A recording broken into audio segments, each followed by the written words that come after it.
Welcome guys, and today I'm going to show you the best optimized settings for the performance and looks in Farming Simulator 25.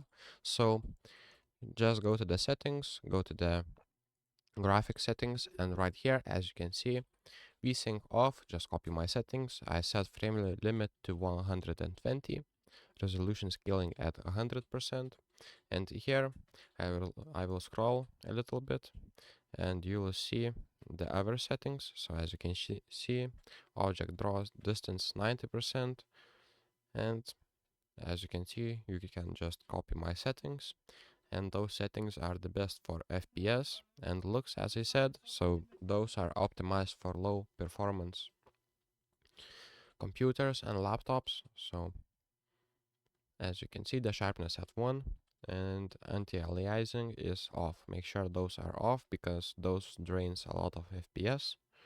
Upscaling, you can turn it off, but I turned on FSR 3. So that's pretty much it. That's the settings of Farming Simulator 25. So thank you guys and see you in the next one.